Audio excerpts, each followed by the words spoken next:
The cold stabbed through Kiana Brooks's skin like needles, sharp and merciless, as she stood on the frozen porch of her own home. She was 29, African American, a woman who had given everything to her marriage, her time, her loyalty, her heart. And now, at midnight, she found herself staring at the wooden door that had just slammed in her face. She heard the lock click. He actually locked her out. Inside, laughter spilled through the cracks of the door, warm and taunting.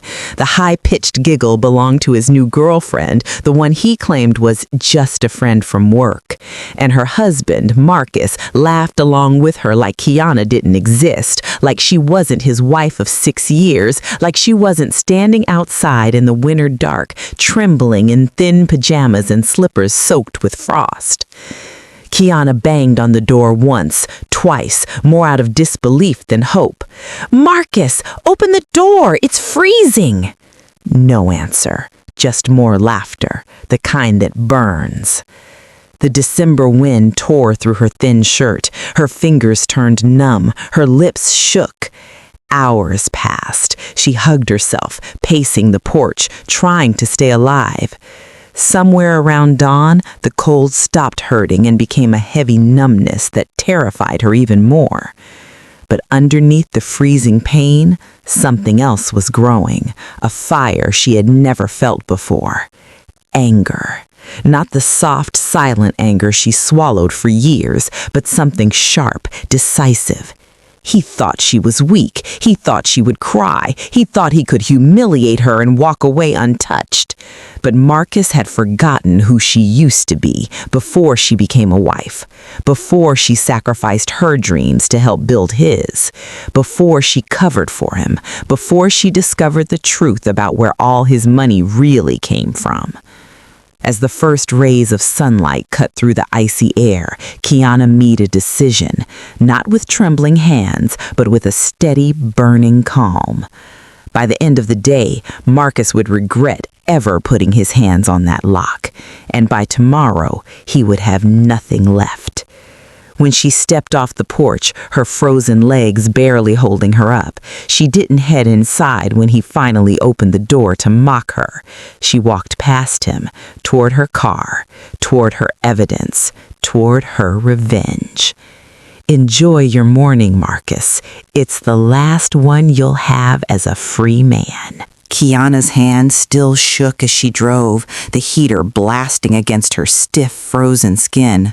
But the shaking wasn't from the cold anymore. It was from clarity. For 6 years, she had let Marcus convince her that she needed him, that she wasn't smart enough, strong enough, or capable enough to survive on her own. But she remembered now.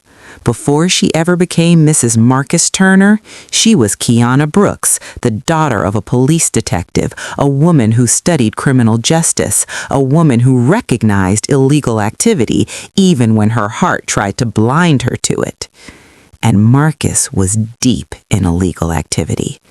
The expensive cars he never explained, the sudden piles of money, the business trips that didn't match the bank statements, the locked files on his laptop, the unregistered storage unit she wasn't supposed to know about.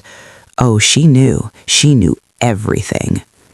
She parked outside her cousin Chanel's apartment, the only place Marcus didn't track her phone. Chanel swung the door open, eyes going wide. "Girl, what happened to you? You look frozen. Was Marcus?" "Yes," Kiana said simply, "and I'm done." Chanel wrapped her in blankets, made her sit, brought her hot tea, but Kiana wasn't there for comfort. She pulled the small key from her pocket, the one Marcus thought he hid well. Chanel's eyes widened. "Is that the storage key?" Kiana nodded. "It's time." Inside that storage locker were boxes of fake invoices, counterfeit designer merchandise, stolen electronics, and a thick binder listing every transaction Marcus made for the past 5 years. Everything the police needed, everything he thought she would never find. "I'm filing a case today," Kiana said steady. "I'm turning over all his documents, all his recordings, and all his financial logs." Chanel stared at her, shocked. Kiana, are you sure? This ain't small stuff. Marcus will lose everything. Kiana let out a slow breath. He locked me outside in freezing cold while he slept with another woman in the house I helped pay for. He laughed while I nearly froze to death. Her jaw tightened. I'm not destroying his life. He did that himself. I'm just bringing the truth to light. With Chanel by her side, she drove to the storage unit. Her body still ached from the cold, but her mind had never felt clearer. When she unlocked the metal door, the overhead lights flickered, illuminating the empire Marcus built, boxes and crates stacked in rows. Illegal goods, fraud files, transactions with men already on the FBI watch list. Kiana snapped photos, recorded video, cataloged everything.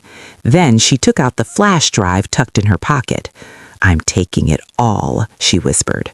By noon, she had everything organized, labeled, and ready.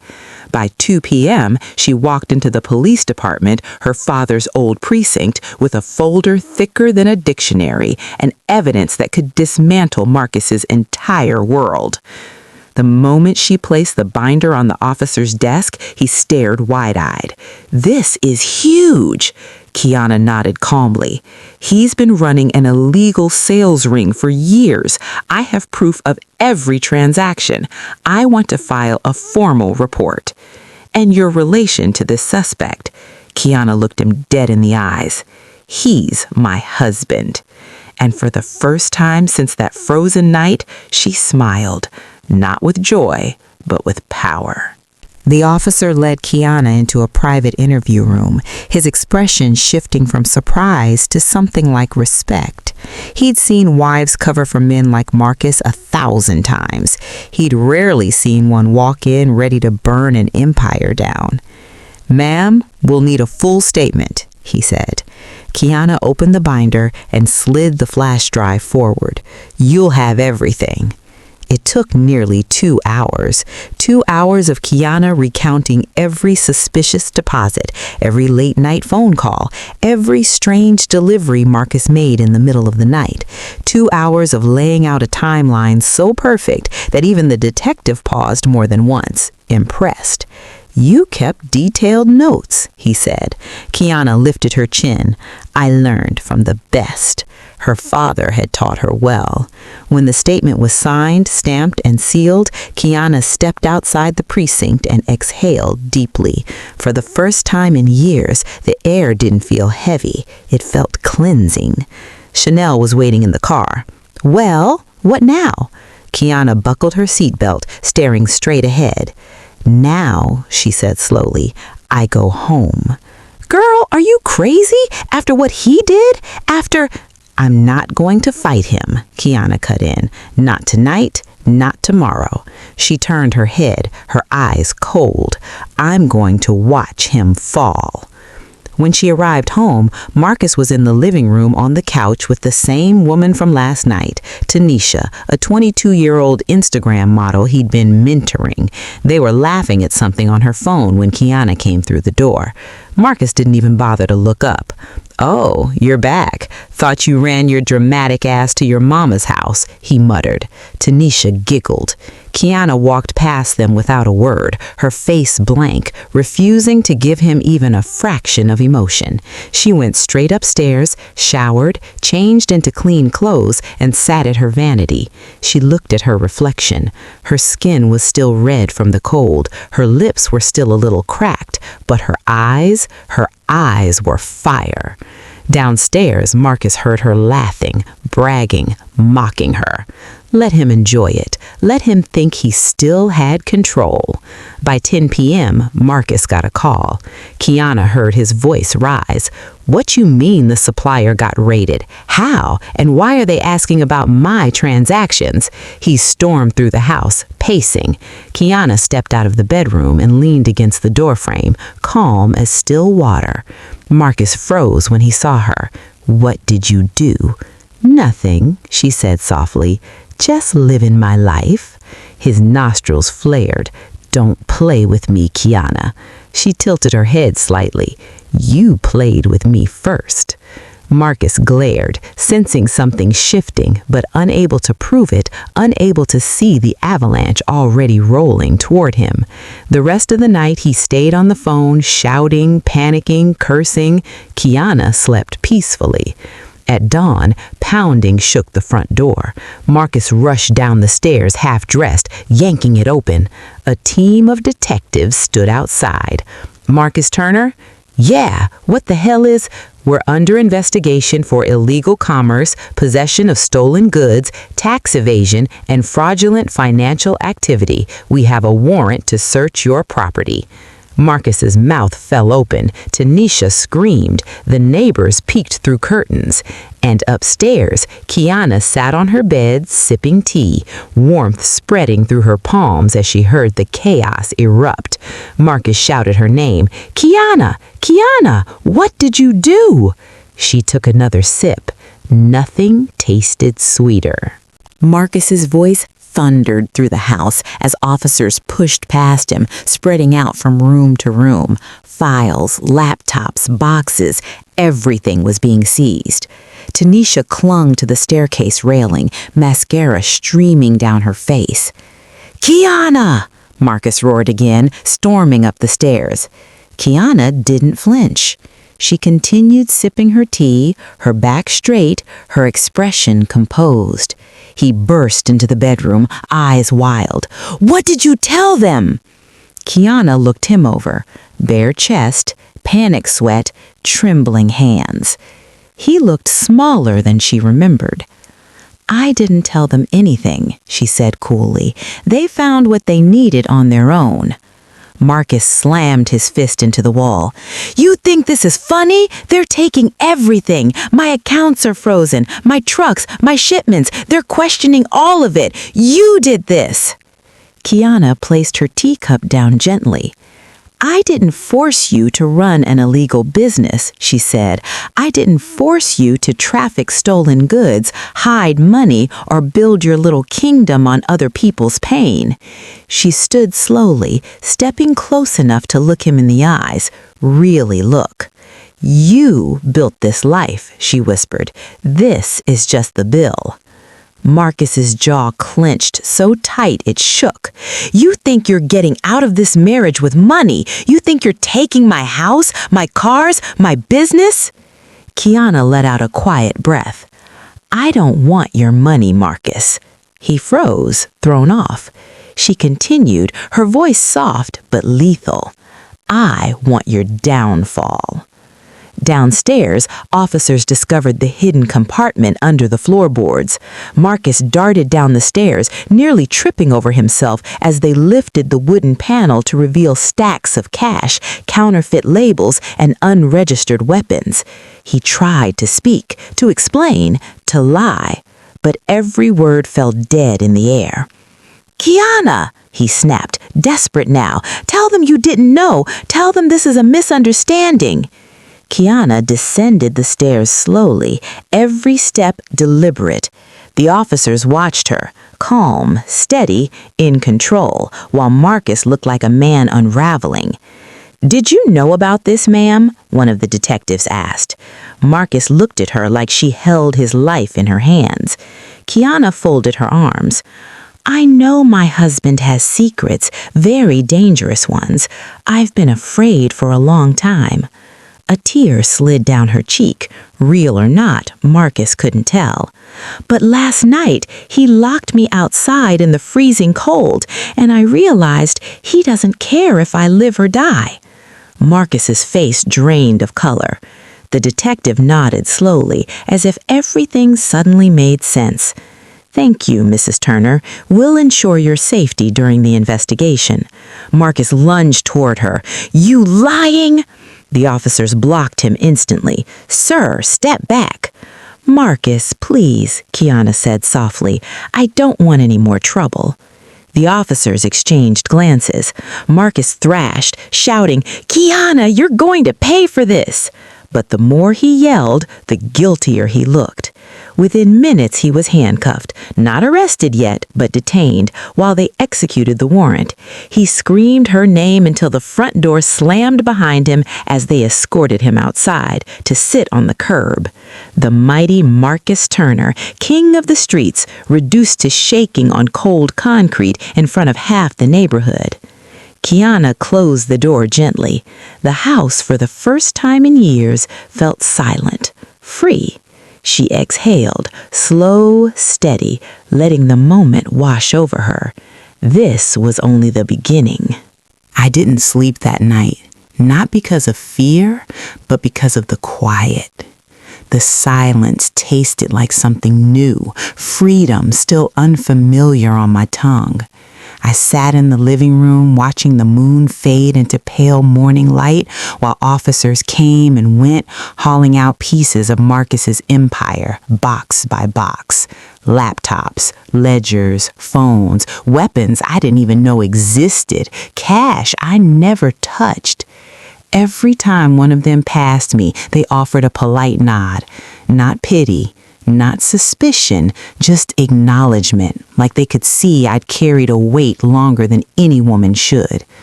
By sunrise, the house looked bare. Around 9 a.m., Detective Harris approached me with a clipboard. "Mrs. Turner, we'll need a full statement later today, but for now, do you have somewhere safe to stay?" Safe. The word sat heavy in the air. For years, safe wasn't a place, it was a thing I pretended to be. I nodded. "My cousin Tasha's. I can go there." He gave me a sympathetic look. "We'll notify you once Mr. Turner is taken into custody." I blinked. I thought he already was. Harris shook his head. "He was detained while we searched the property, but once he's fully booked and charged, we'll let you know." Fully booked and charged. The words were like warm honey. By noon, I had packed a suitcase and left the house. My hands trembled as I locked the door, maybe from exhaustion, maybe from the shock of finally walking away. When I reached Tasha's place, she opened the door with her bonnet still on and a spatula in her hand. "Kiana," she gasped, "girl, what happened to you?" I stepped inside and the warmth hit me so hard I almost collapsed. The smell of butter and pancakes, the sound of cartoons playing, a normal home, a real home. I dropped my suitcase and then I dropped my guard. Tasha pulled me into her arms and held me like I was her little sister all over again. When I finally told her everything, Marcus locking me out, the freezing night, the girlfriend, the secrets, the police, Tasha just shook her head, her eyes burning. "I knew he wasn't right," she muttered, "but leaving you outside in the cold like you was trash? Oh, baby, no. No man that mean deserves breath in his lungs." I exhaled a laugh, soft but broken. I didn't know where else to go. "You came to the right place," she said firmly. "You staying here, however long you need." Before I could answer, my phone buzzed. An unknown number. I picked up slowly. "This is Kiana." "Mrs. Turner," the Detective Harris voice said, "we're at the station now. Marcus Turner is officially in custody. He's been charged with possession of illegal weapons, money laundering, tax fraud, and running an unlicensed distribution network." My heartbeat steadied. "Thank you," I whispered. "One more thing," he added. "We recovered security footage, including last night, him locking you out. His behavior is going to strengthen the case." I closed my eyes. That footage, the moment he shut the door in my face, was no longer just pain, it was evidence. After I hung up, I sank onto Tasha's couch. She sat beside me, rubbing circles on my back. "Kiana," she said softly, "this is your moment. You got everything you need now, but you ain't done yet." I looked at her confused. "What you mean?" Tasha leaned closer, her voice low. "You brought the man down, good, but a real revenge is healing so much that he ain't even a chapter worth reading again." Her words hit deep. I wasn't there yet, not even close, but I wanted to be, and maybe for the first time, I believed I could be. I lifted my head and stared out the window, watching the winter sun struggle to rise. This story wasn't ending. It was just turning a page. The next morning, the sky was still gray when I opened my eyes. Tasha had already gone to work, leaving a note on the nightstand that said, "Eat, rest, and don't you dare open that door for anything but peace." I smiled for the first time in what felt like forever. But peace didn't last long. Around 8:30 a.m., my phone started ringing non-stop. Blocked numbers, unknown numbers, text messages from people I hadn't heard from in years. My stomach tightened. Marcus's crew. He might have been in custody, but his people weren't, and loyalty in that world wasn't love, it was fear. They were terrified of the empire collapsing with him. The first voicemail was from one of his lieutenants, Reggie. "Kiana, we need to talk. Things are bad, really bad. Call me back." Delete.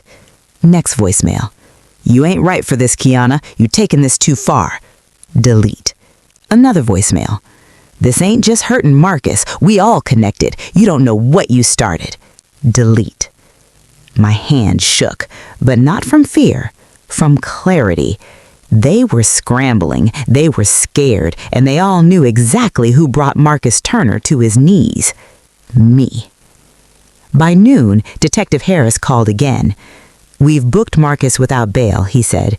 "Given the evidence, the prosecutor is filing additional charges, organized crime involvement, fraudulent licensing, and operating under a false identity for some businesses."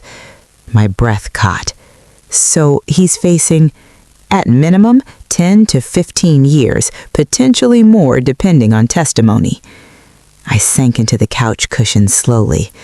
"Mrs. Turner," he added gently, "I don't say this lightly. You saved lives. The kind of operation he was involved in, it was bigger than a marital issue. You made the right decision." I closed my eyes. For the first time, someone said it plainly. I wasn't overreacting. I wasn't petty. I wasn't dramatic. I was right. Later that afternoon, I finally showered. Steam wrapped around me as the water washed away the last clinging traces of Marcus's house, the smell of his cologne, the dust of the floors I cleaned at midnight because he liked a woman who worked. My tears mixed with the water, but they weren't all sadness. Some were relief, some were release, some were rage, finally melting out of me. When I stepped out of the shower, my phone buzzed again. A text message from a number I recognized instantly. Marcus's mother, Lorraine. "We need to talk. You ruined my son's life. Don't think you're getting away with this." I stared at the screen, my jaw clenching. Lorraine was always like this, cold, dismissive, calling me that girl Marcus picked up. She never hid the fact that she thought he deserved better. But now she had the audacity to pretend he wasn't responsible for any of this. I set the phone down. I wasn't entertaining her. Not today, not ever again. As I was walking back to the guest room, Tasha's landline started ringing. I froze. No one called that number except family. I picked up slowly. "Hello?" A shaky voice whispered. "Kiana?" I knew that voice. Leah, Marcus's side girlfriend, the one he locked me out for. "What do you want?" I asked coldly. She sniffled. "Everything's falling apart.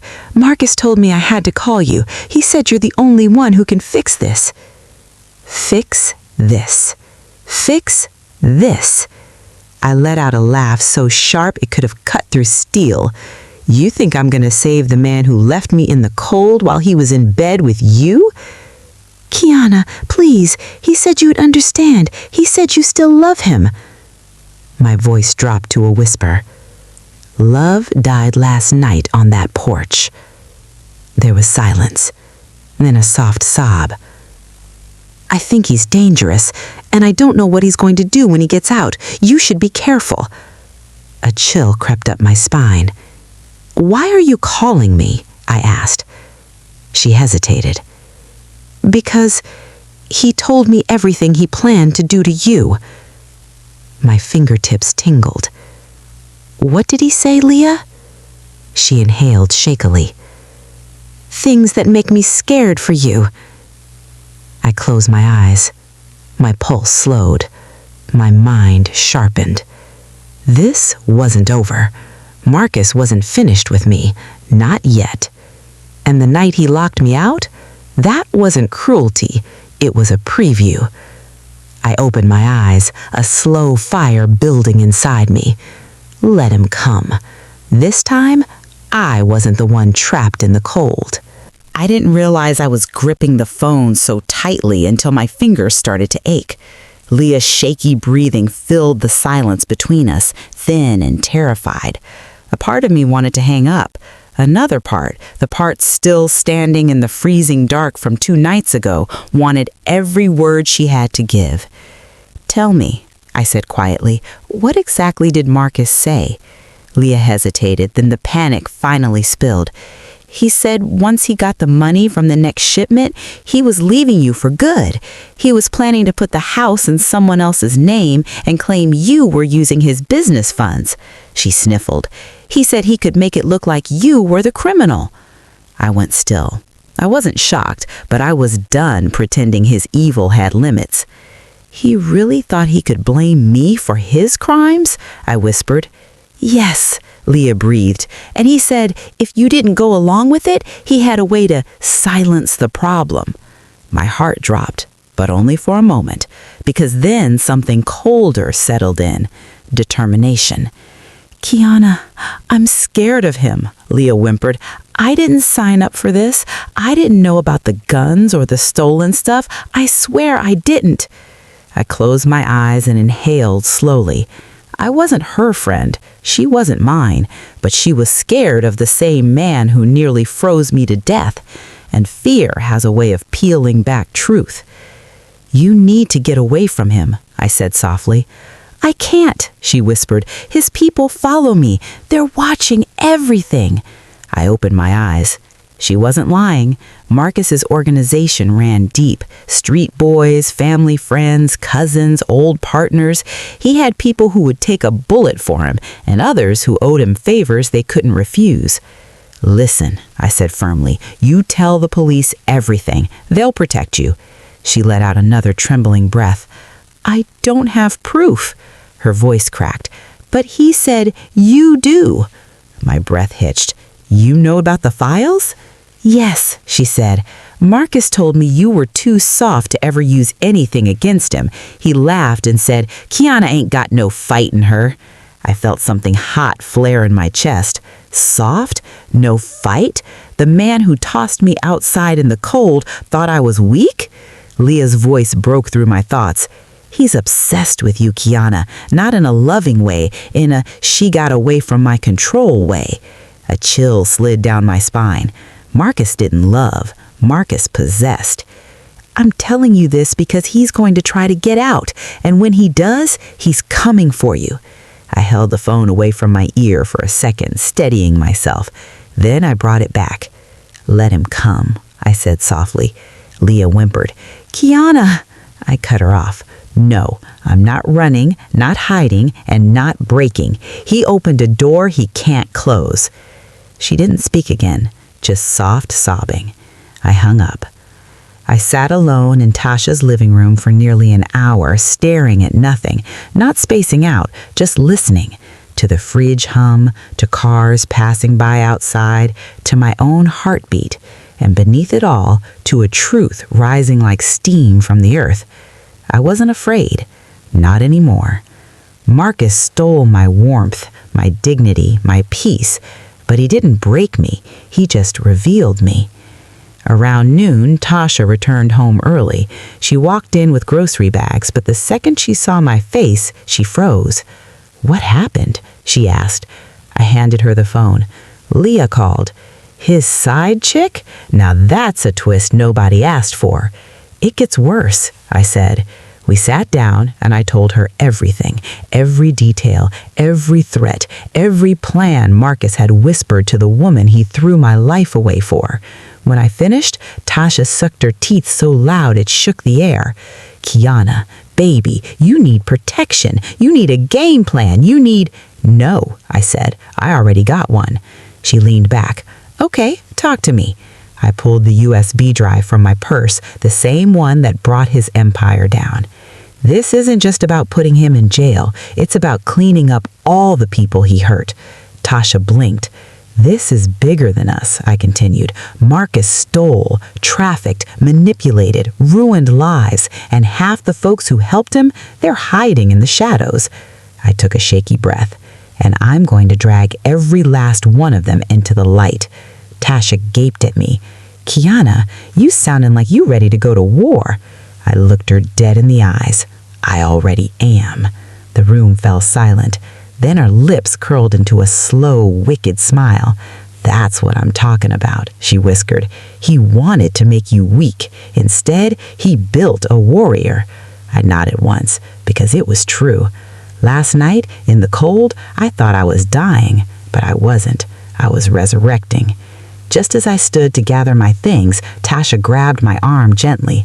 Kiana, if you're going to do this, you need one thing first. What? I asked. She stared at me with absolute seriousness. Protection. Real protection. I frowned. Cops are all ready. No, she said, shaking her head. I'm talking about protection that understands people like Marcus, folks who know how to deal with street mess and business mess. Who? I asked. Tasha's smile widened, the kind that meant trouble and salvation at the same time. My brother, she said. Jerome. I blinked. Jerome? The ex-bounty hunter Jerome? He's retired, but for you, oh, he'll come out of the shadows. I swallowed hard, because if Jerome was involved, this revenge story was about to hit a whole new level. The courtroom was colder than the winter night he had thrown me into, yet I stood there warm, burning with a fire that no storm could put out. Jason sat at the defense table in a wrinkled suit, hands shaking, eyes hollow. The woman he betrayed me for was nowhere in sight. I almost laughed. Loyalty ends fast when trouble begins. Detective Monroe took the stand again, laying out the final stack of documents, the bank statements, the coded ledgers, the secret accounts he thought no one would ever trace. Every page was another shovel of dirt on the empire he built with lies. Jason finally looked at me, really looked, not the way a husband looks at a wife, but the way a drowning man looks at the person standing safely on the shore. Why are you doing this? He whispered across the aisle, voice cracking. I let the silence stretch long enough for him to feel it. Then I leaned forward slightly and said just loud enough, because you left me out in the cold, and I learned how to burn. Gasps fluttered across the room. The judge cleared her throat. Mr. Carter, based on the evidence presented, the court finds sufficient grounds to freeze all your assets pending full investigation. Jason's jaw dropped. It was over. This was the moment he realized I wasn't the shivering girl on the porch anymore. As security officers stepped toward him, he did what I expected. He tried to beg. Ava, please, baby, we can fix this. I was stupid. I was drunk. I didn't mean. I rose to my feet slowly, smoothing the sleeves of my black coat, the one I bought myself after I left his house forever. You didn't mean to cheat? I asked. You didn't mean to push me out of your life? You didn't mean to leave me freezing while you warmed your bed with someone else? His eyes filled with panic. I just need another chance. I stepped closer, not in love, not in pain, but in victory. No, Jason, you need a lawyer. As they led him out, he kept turning back, searching for sympathy, but I had none left to give. The moment the door shut behind him, the weight slipped off my chest. I could finally breathe. Detective Monroe came to my side. You did the right thing, she said. I know, I replied, and I'm not done rebuilding. Because revenge was never the end. It was only the beginning of my rise.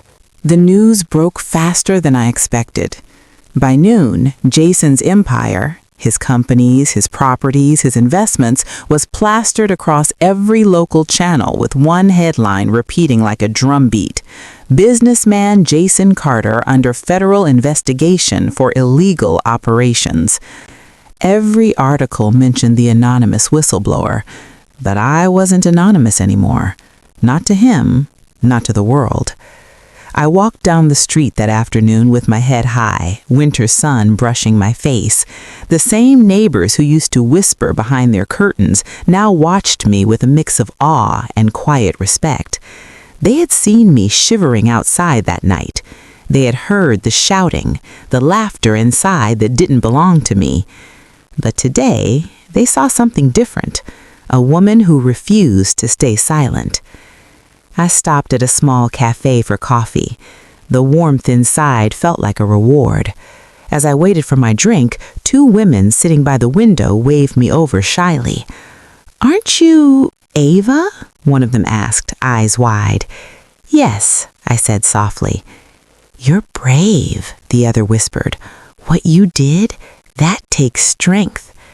I smiled, not for their approval, but because I finally believed it myself.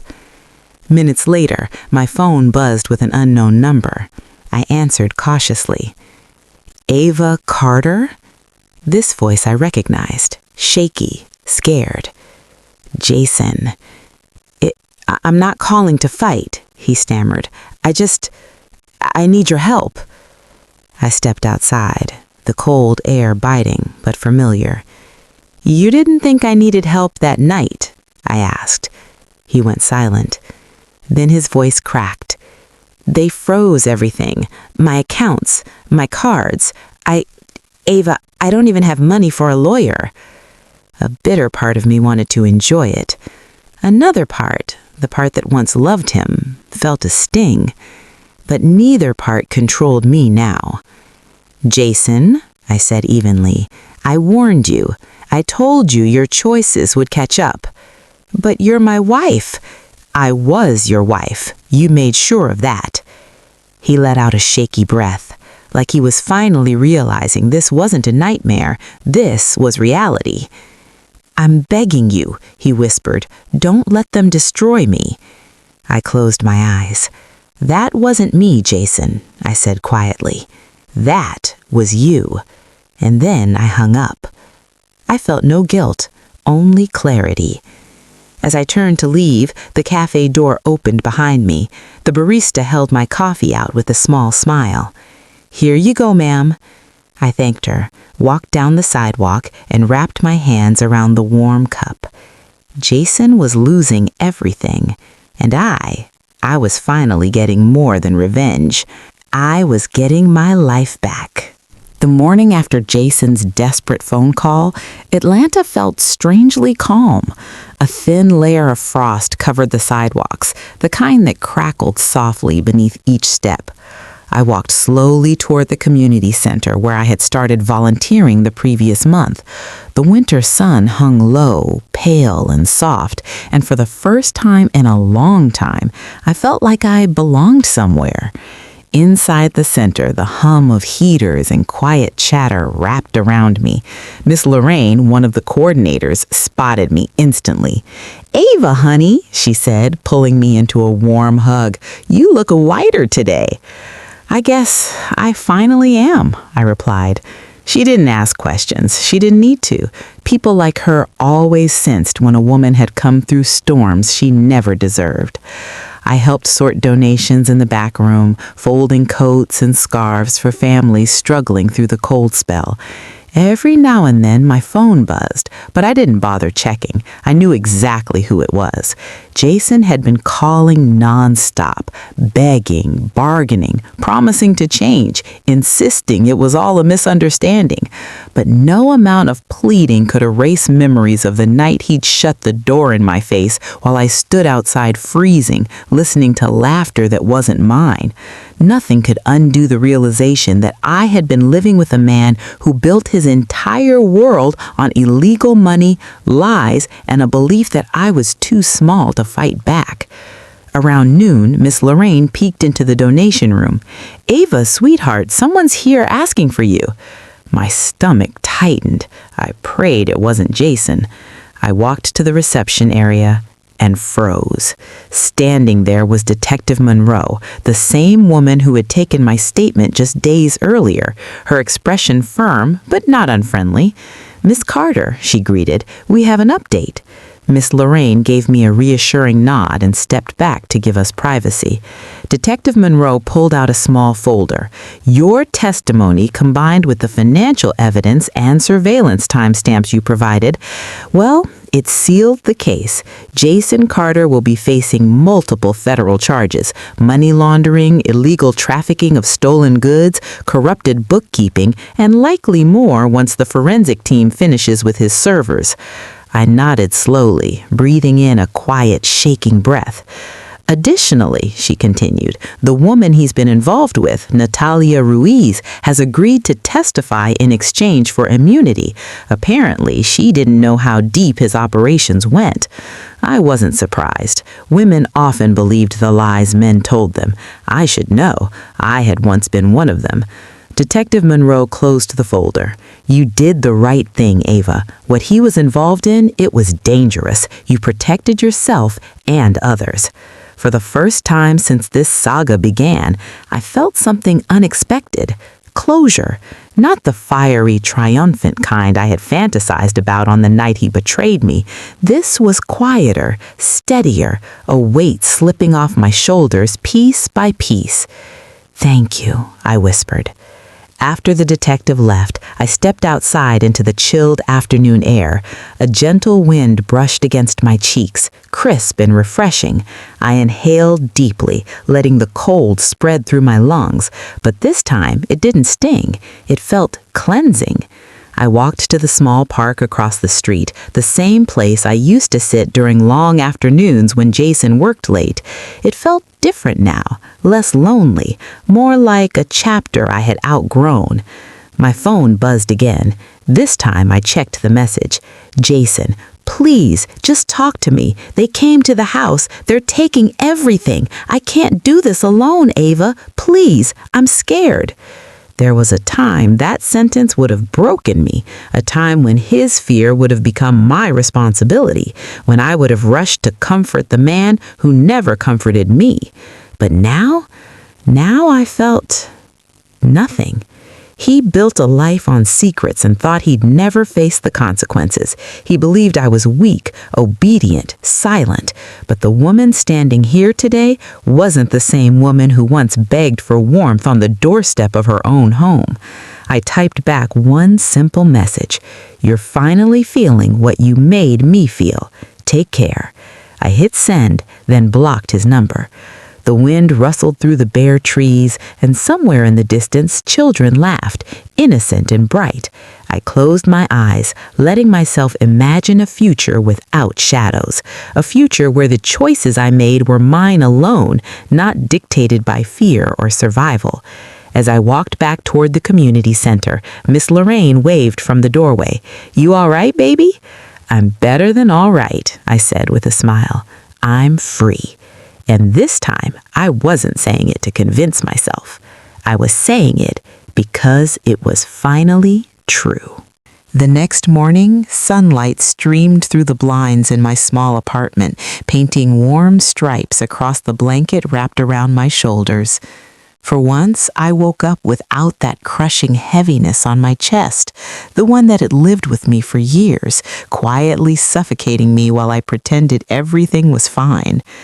I stretched slowly, savoring the unfamiliar feeling of peace. No yelling, no footsteps pacing angrily in the hallway, no cold silence thick with resentment. Just quiet.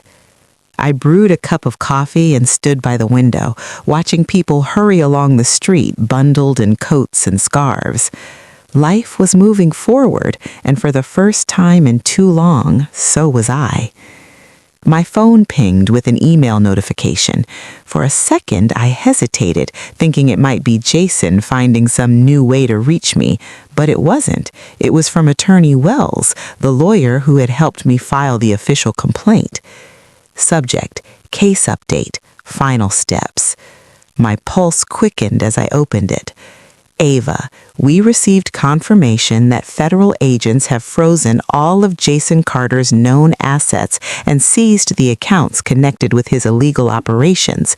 He will not be able to access funds, property, or business holdings.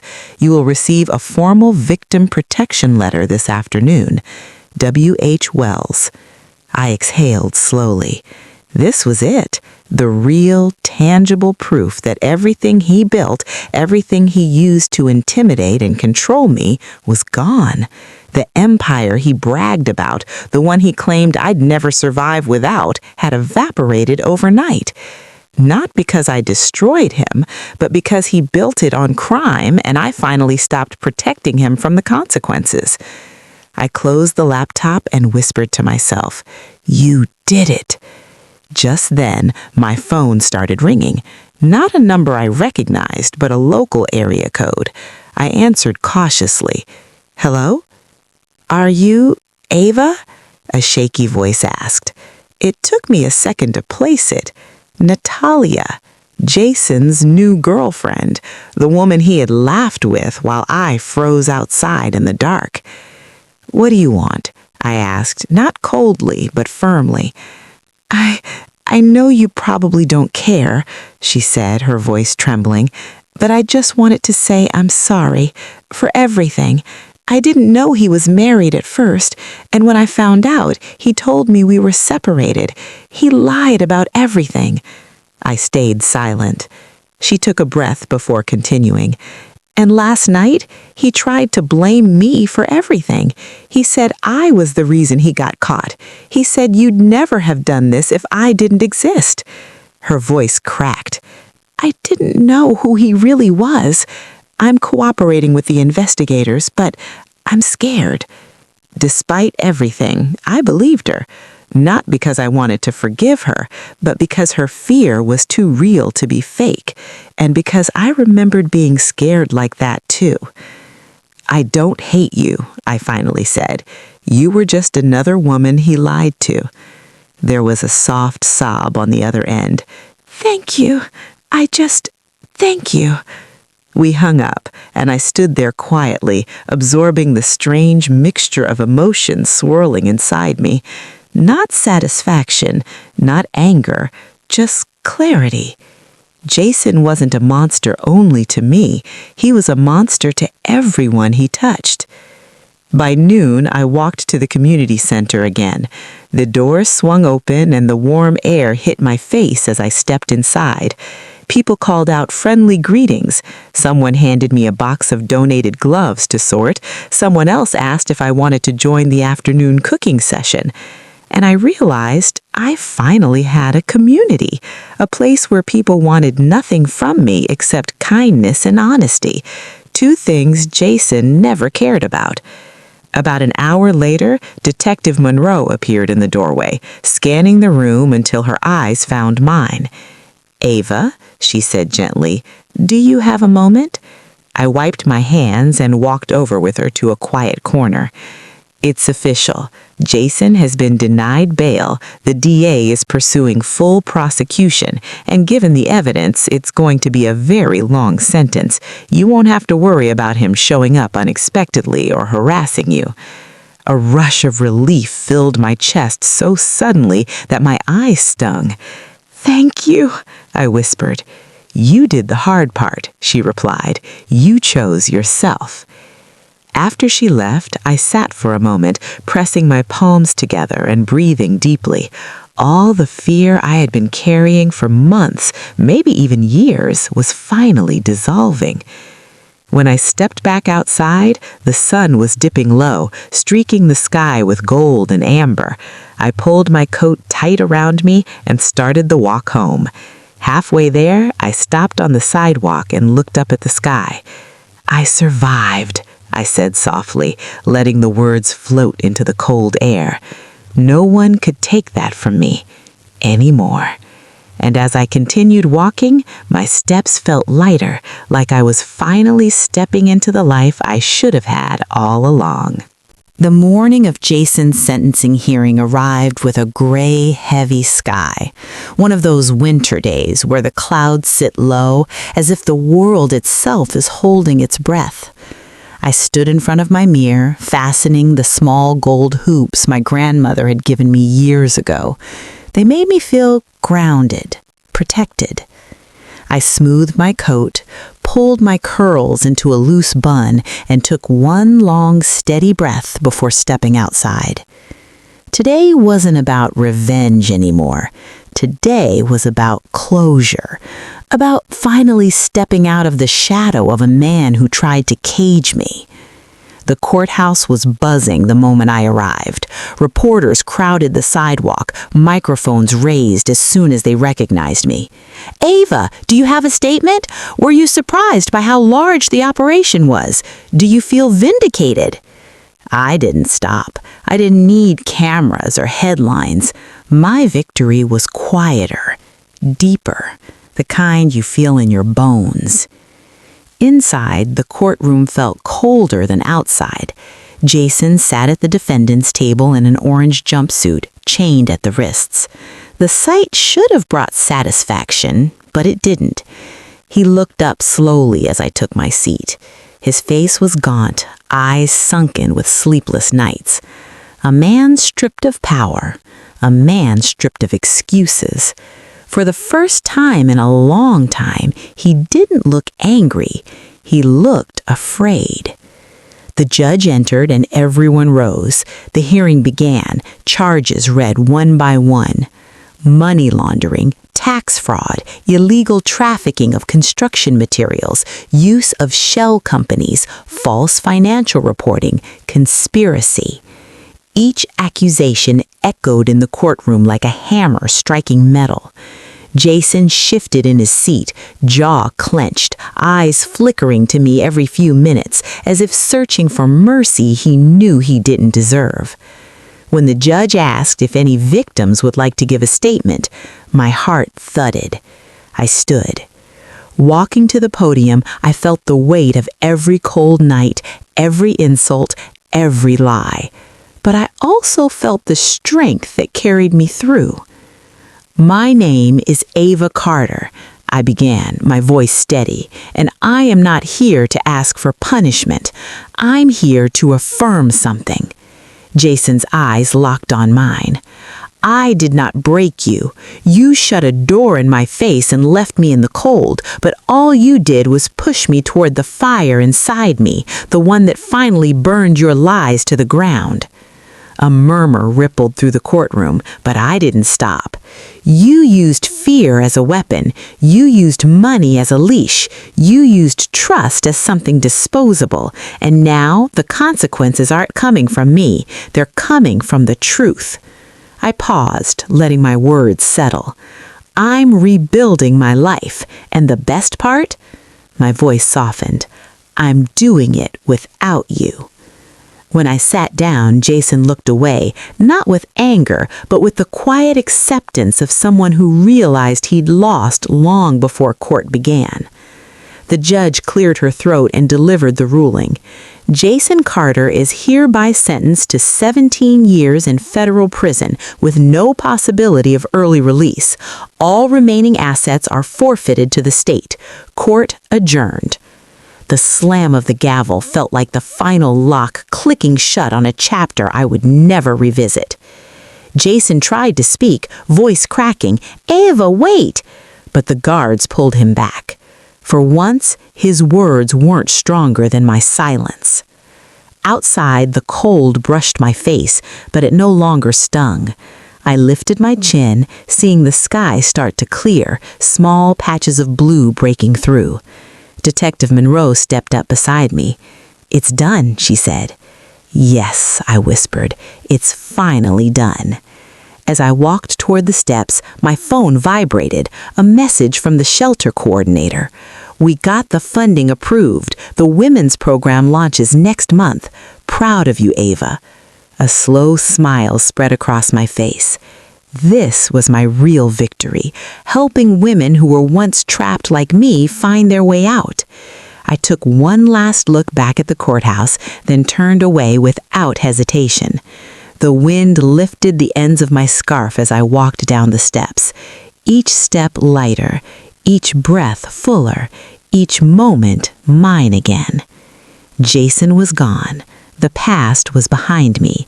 My future was wide open. And as I headed down the street, warmth blooming in my chest, I whispered the final truth of my journey.